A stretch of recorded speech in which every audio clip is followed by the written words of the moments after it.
Assalamualaikum warahmatullahi wabarakatuh. Perkenalkan, nama saya Laskar Ponile. Saya mahasiswa Universitas Negeri Gorontalo, jurusan Pendidikan Sejarah, Fakultas Ilmu Sosial.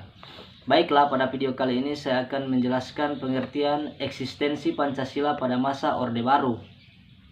Orde Baru merupakan suatu penataan kembali kehidupan masyarakat, bangsa, dan negara Indonesia yang didasarkan pada dasar negara. Hal ini dilakukan karena munculnya ancaman terhadap ideologi Pancasila, yaitu peristiwa pemberontakan Gerakan 30 September atau yang dikenal dengan G30 SPKI. Untuk penjelasannya lebih jelas lagi, silakan lihat cuplikan video berikut ini. Era demokrasi terpimpin di bawah pimpinan Presiden Soekarno mendapat tamparan yang keras ketika terjadinya peristiwa tanggal 30 September 1965 yang disinyalir didalangi oleh Partai Komunis Indonesia (PKI). Pemberontakan PKI tersebut membawa akibat yang teramat fatal bagi partai itu sendiri, yaitu dibubarkannya PKI dengan seluruh organisasi di bawah naungannya dan dinyatakan sebagai organisasi terlarang di Indonesia. Begitu juga dengan Presiden Soekarno yang berkedudukan sebagai pimpinan besar revolusi dan Panglima Angkatan Perang Indonesia. Secara pasti, sedikit demi sedikit kekuasaannya berkurang, bahkan lengser dari jabatannya sebagai presiden. Hal tersebut terjadi dengan dikeluarkannya pengumuman penyerahan kekuasaan pemerintah kepada Jenderal Soeharto sebagai pengemban ketetapan MPRS nomor 9/MPRS 1966 pada tanggal 20 Februari 1967.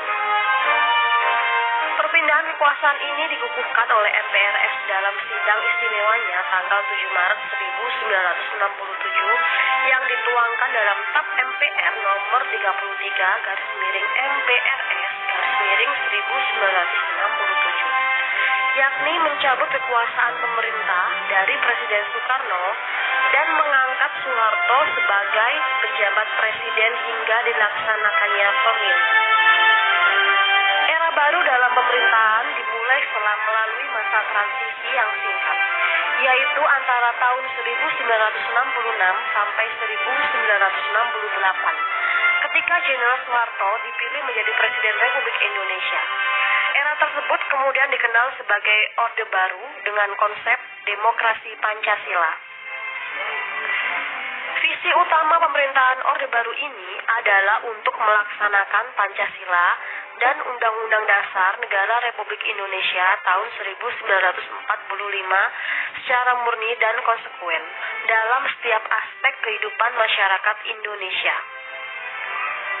Dengan visi tersebut, Orde Baru memberikan secerca harapan bagi rakyat Indonesia, terutama yang berkaitan dengan perubahan-perubahan politik dari yang bersifat otoriter pada masa demokrasi terpimpin di bawah Presiden Soekarno menjadi lebih demokratis. Harapan rakyat tersebut tentu saja ada dasarnya. Presiden Soeharto sebagai tokoh utama Orde Baru dipandang rakyat sebagai seseorang yang mampu mengeluarkan bangsa ini dari keterpurukan. Hal ini dikarenakan beliau berhasil membubarkan PKI, yang ketika itu dijadikan musuh utama negeri ini.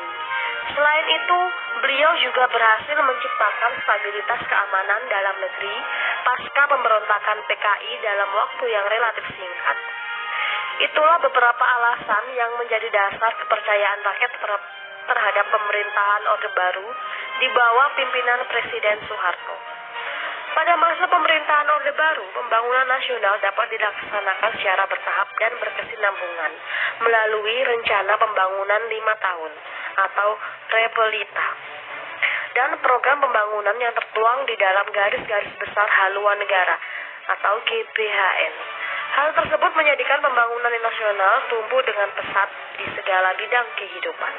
Pada masa ini juga, lembaga kepresidenan merupakan pengontrol utama lembaga negara lainnya, baik yang bersifat suprastruktur seperti DPR, MPR, DPA, BPK, dan MA, maupun yang bersifat infrastruktur seperti LSM, partai politik, dan sebagainya.